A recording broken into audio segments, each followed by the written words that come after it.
Hey, what's going on, guys? Welcome to the Black Financial Channel. I want to talk about GameStop and a new development in the whole situation with GameStop and Robinhood. Apparently, a class action lawsuit's been filed by Reddit traders against Robinhood. Robinhood shut off the ability to buy GameStop stock, and we're going to break this down on the Black Financial Channel. So get comfortable. Make sure you subscribe. We're going to get started right now.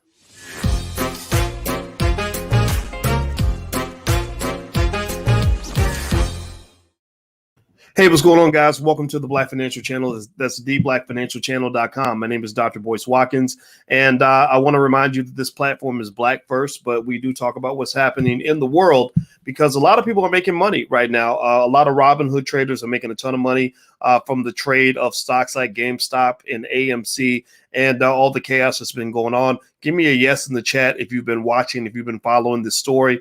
Give me a yes. Let me know that you're financially conscious enough to know what's going on. This is a really big deal. There's a lot happening here. This is American history, actually, that's taking place. So with GameStop, in case you haven't kept up with the GameStop Robinhood debacle, GameStop stock was just going crazy. It was going crazy mainly because a bunch of traders on a Reddit app decided that they were going to pump up the price. They decided they were going to make the price move and make it do crazy things. And it was interesting to watch, right? So the stock went up, 1,000% in a month. Which was kind of crazy. And they were trying to push it up even further. They were going to keep going. And it really was kind of a civil war sort of thing. It was a siege on the Capitol. I compare it to the siege on the Capitol that you saw last week, where thousands of people went to Washington and busted windows and all that. Well, now you don't have a siege on the Capitol with an O. You have a siege on the Capital with an A, right? So they went from going from the Capitol to going for the Capital, which means basically what they were doing was they were robbing, literally doing a legit Robin Hood and taking money out of the pockets of the Wall Street fat cats, many of whom had short sold GameStop stock. Now, if you don't understand all the terminology, that's okay. Just make sure you go hang out with us in the Black Business School because we can break some of these things down for you. We really believe that financial literacy should be something that you want to pick up on. And I have a Black stock market program. If you ever want to go take a look, feel free. The first month costs nothing. So feel free to go take a look. And all these terms will make sense to you soon. So basically, to just make it simple, though, they were making money for the little guy at the expense of the fat cats, and so Wall Street can't have that. They got really upset and they started to basically shut down the volatility by restricting trade. They wanted to throttle the trade, and again, just for the same reasons that they always take your freedom, they were putting it under the guise of safety. Like, okay, we have to do this because we need to make sure that everyone's okay, everyone's going to be safe because we don't want anybody to get hurt. Even though people aren't asking for this, this is what they gave them. So what they did was they actually this morning did something that was very surprising. Robinhood, just the Robinhood app and a couple of other apps, but not all of them. They basically said you can sell GameStop stock, but you can't buy it, which is a little bit strange. It's almost like going to the club and they say, well, we got 100 men and 100 women. The men can have plenty of sex, but the women can't have sex at all. So what's going to happen? That's going to be kind of weird, right? So either the men are going to have sex with each other, or there's going to be one woman who's having sex with all the men, right? So that's kind of what they did. They restricted trade, where basically you can have as many sellers as you want, but you can't have any buyers from this app. So they were pushing the market so that all of the sales of GameStop stock was going to go to people who were not on Robinhood, which was interesting because that's a wealth transfer for the most part, because the people that are actually going to be able to actually take ownership of this stock are going to find a way to benefit for themselves. But those who actually want to buy the stock and push the price up, the Robinhood traders can't participate. So effectively, I told you guys earlier, we were talking about this earlier on the Black Boss channel with Jeff Licey Jr., that this is a reason why you want to have money on different apps. You don't want to, Robinhood is nice. Robinhood is okay, but Robinhood is being called to the carpet right now because Robinhood is showing that maybe they don't care as much about the democratization of finance as they claimed. Robinhood's whole shtick was, we're going to get the average investor in on the big game. We want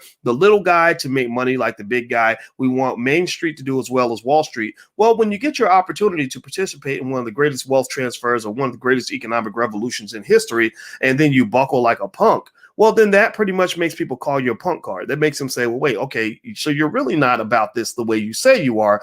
You're just talking about it so that you can go out here and make your $20 billion in your IPO. So I'm very disappointed that Robinhood handled it this way. I can't imagine that there couldn't have been better ways to handle it. Now, in fairness to Robinhood, one thing I'm wondering is if they did this in order to protect themselves against legal liability. Well, it's ironic that they might have done this thing to protect themselves against legal liability, because what happens is when people lose money, people get sued. Well, apparently this protection didn't work, because now they're being sued. They're being sued in a class action lawsuit. In this lawsuit, I have it right here in front of me. It says right here on the Daily Beast that the financial trading app Robinhood has been hit with a federal class action lawsuit after it restricted trades to stocks popular on the Reddit forum WallStreetBets. The lawsuit, filed in the Southern District of New York on Thursday, alleges that the app purposefully and willingly and knowingly removed the stock GME from its trading platform in the midst of an unprecedented stock rise, thereby depriving retail investors of the ability to invest in the open market and manipulate the open market. Now, I'm going to pull this up. I'm going to look on my Robinhood app. Hit the thumbs up button, by the way. Please take 1 second if you could. We're building Black-owned media. We need your help. So please, please, please hit the thumbs up button and make sure you subscribe, whatever channel you're on. That's really important. So I'm looking at my Robinhood app. So here's what happened, right? So I've been following this very closely. And I went on my Robinhood app this morning, and I originally this morning I did a search for GameStop. Because I actually have shares in the company. I bought at 113. I sold the call options because I didn't want to hold on. I'm not trying to ride this pony for too long. So I sold call options to get my cash out immediately because the options activity was insane. And I was one of those people that was very happy to sell options to all the Robinhood traders because it was easy money. But so I've been watching it closely because you got to watch your money. And this morning I went on the Robinhood app and I typed in GameStop and I said, this is strange, babe. When I type in GameStop, nothing's coming up. When I look up GameStop, I can't find it. It says stock is not found or whatever, right? And that's weird because it was there last night at 3 o'clock in the morning. What happened today? And that's when I find out that basically Robinhood shut down the trading on this stock. Now, here's what has occurred since that time. Now, when I type in GameStop, it does come up. It didn't just disappear, right? So now it's back, and I'm hitting trade. And when I hit trade, it shows me, you probably can't see that, but it shows me, see how you got that big red button lit up that says sell? But the other button that should be lit up right below that should say buy. You see that? Everybody see that? I don't know if y'all can see this on my phone. It's kind of blurry. But basically, you can sell on Robinhood, but you cannot buy. You cannot buy. Also, what's fascinating is that there should be an option where I can actually engage in options activity. There should be an option to buy an option. Right? No pun intended, right? I should have the option to buy an option. There is no option to buy an option. And I can actually compare it to, let me find another stock, Ford Motor Company. If I go to Ford, here's what I see. I don't see red. I see a lot of green. Y'all see all that green? It says trade options. It says buy, right? So I can buy. Now, I don't own Ford, so it doesn't say sell. But if I own Ford, it would say, would you like to buy, sir? Would you like to sell? Would you like to trade options? I get none of that on GameStop. That is problematic, to say the least, and potentially damn near criminal. Robinhood, and here's the interesting thing too. And when I go into E-Trade, today when I was talking to Jeff Lightsey Jr. over on the Black Boss channel, I went to E-Trade. I said, let me see what happens if I go into my E-Trade account. Can I buy? Can I sell? What can I do? I can do everything on E-Trade. On E-Trade, I went in, I bought some deep out of the money puts. While Jeff was talking, I just checked in, tried to buy. It said order executed. And then I tried, and then 3 minutes later, the value of the puts went up by $2,000. I said, okay, well, let me sell. Let me go ahead and collect my paper real quick. I sold, made $2,000 in 5 minutes, literally. So I'm like, this is fascinating that you can do all of this. That not only was I able to trade, but I was able to trade very quickly and seamlessly on E-Trade with this same stock that I cannot touch on Robinhood. I've never seen that before. I've never seen this before. You guys know finance is my thing. That's what I do. I've been teaching since I taught at University of Kentucky, Indiana University. Like, I've been in this game. I've been in this. I've seen it all. I have never seen this happen before at any point in my whole career. And I'm really curious to see how this plays out. I also think that Robinhood has suffered some tremendous reputational damage from the fact that they touted themselves as this sort of champion of the little guy, right? You're supposed to be the champion of the little guy, and when the little guy needs you the most, you go run and hang out with the big boys. Well, it maybe then again, though, Robinhood, the founders of Robinhood, they're billionaires. So they're big boys who make their big boy money by corralling the little guys and packaging them up and selling them to Wall Street. That's what they've done. They're like, oh, we're democratizing, investing. We're letting everybody invest and blah, blah, blah, blah. So all the little guys are like, yeah, dude, I'm going to join I want to join the revolution, right? And then you package all these people and then you deliver them to the big boys. It's just like during an election cycle. Right, all the black voters get sort of pulled together as a little package and get delivered as a gift to the power structure, and then in exchange for that, the people that deliver the gift actually get compensated. They get some sort of reward for delivering the prize, right? So Robinhood has disappointed me. It's interesting how it's bipartisan. It's bipartisan. In the sense that there is no sort of clear consensus on how the Democrats feel about this or how the Republicans feel. I actually follow where Andrea Ocasio-Cortez actually agreed with Donald Trump Jr. that this was a bunch of BS. I agree with AOC. I agree with Donald Trump Jr. that this is a bunch of BS. But then there are people on the other side who are saying, this is ridiculous. This is crazy. How can we let little people disrupt the markets? And those tend to be the people that maybe are a little bit more pro-establishment. Like Nancy Pelosi has already stated that Congress is going to get involved. Well, let me tell you about Nancy Pelosi. Nancy Pelosi, if you add up the net worth of Nancy Pelosi and Mitch McConnell, you're talking about between $250 million and $500 million. There's a lot of money there. Nancy won't tell you how much money she's really worth. She says, well, somewhere between 100 and 200 million. She won't give an exact number, but we know that they're very wealthy and tend to be pretty pro-establishment. So anyway, so this lawsuit, I don't know what the status of the suit is right now. I guess it's just been filed. But here are some of the arguments being made. Do me a favor, hit the thumbs up button right now. Please hit the thumbs up, share, subscribe button. It says the lawsuit is seeking a reinstatement of GameStop stock to the trading platform, as well as a class action fee for plaintiffs, attorneys' fees, and punitive damages, which they should pay, in my view.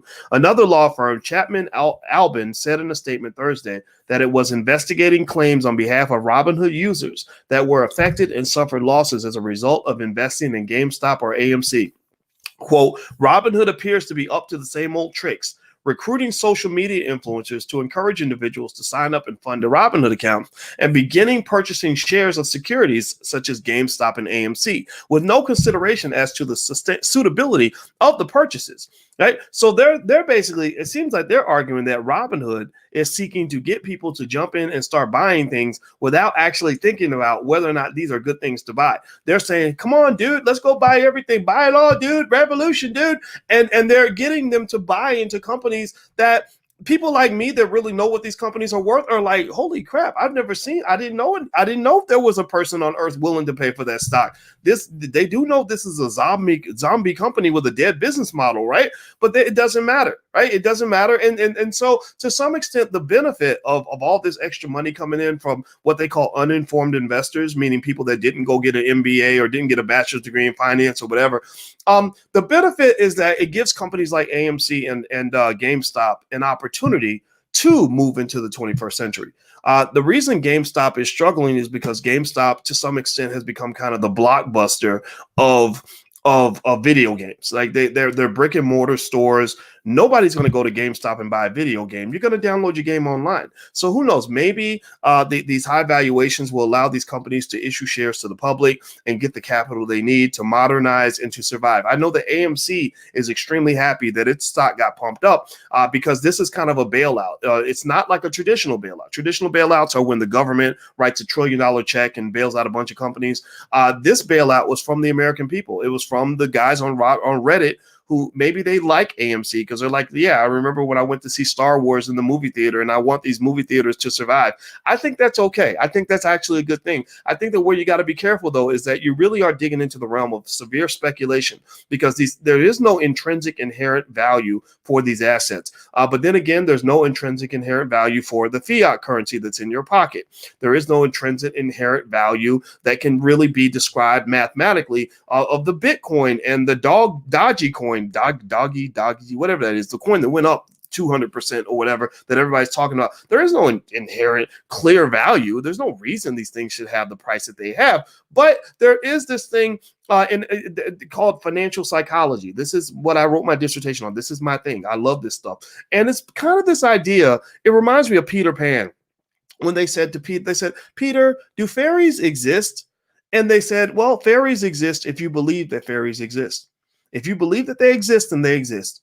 You know, and just like when they talk about heaven, I've heard somebody say the most accurate thing I've ever heard them say about heaven is that heaven is whatever you believe it's going to be. Right? Because what you create in your mind does have a realistic manifestation. You have that godlike ability to manifest that which you believe to be true. So because people inherently manifest this idea that crappy, worthless companies, stocks like Hertz, which was on the verge of bankruptcy, or AMC, which was holding on for dear life, that they have value, then suddenly, guess what? They have value. They become irrelevant. And is that a crazy thing? No, it's not entirely crazy, because think about this. How much is a Gucci belt worth? How much is a pair of Beats by Dre headphones really worth? Right? It ain't. I'm gonna tell you what. It ain't worth the $200-300 that they charge you at the store, but it could be worth it if that's what you believe. Right? That's how they can sell it for that amount. So, and one thing about financial theory is it pretty much says that the value of an asset can pretty much, you can argue that the value of the thing is what people are willing to pay.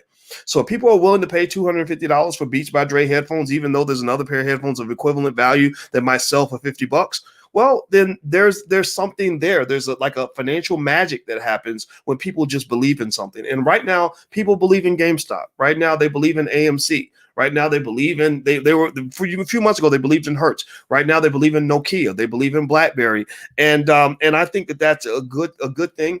I also think that having all these traders involved in the market trade process right now is beautiful for America. It's beautiful for what I call financial democracy.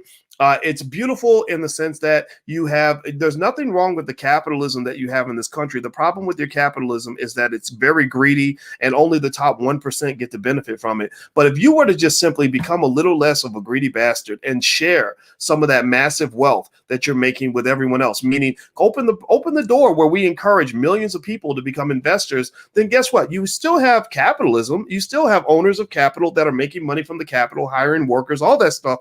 But you have democratized capitalism, which is better than the crappy capitalism we had in the past. I'm not a socialist. I'm not gonna lie. I'm just not. It doesn't. I've read up on it. I'm like, I don't like this. I don't like that. I don't hate it. I just don't love it all. But I don't like capitalism either, because capitalism is built, ultimately it creates greed, it creates slavery, it creates massive amounts of oppression. But what if you have a capitalism that is infused with enough democracy, socialism, and everything else where everybody can win? Which means that, for example, if Jeff Bezos goes off and makes $300 million a day because he owns Amazon stock, if millions of us are on that same boat as Jeff Bezos, then we're happy. He made 300 million. Maybe I made 300,000. Maybe I made 30 grand. Either way, I'm happy enough to not want to go burn everything down because a small percentage of the population is hoarding all the money. So I'm a big fan of what I'm seeing right now. I think it's really, really interesting. The one setback of all of this, though, is that volatility when it comes to investing is not good as a long-term mechanism in your financial markets.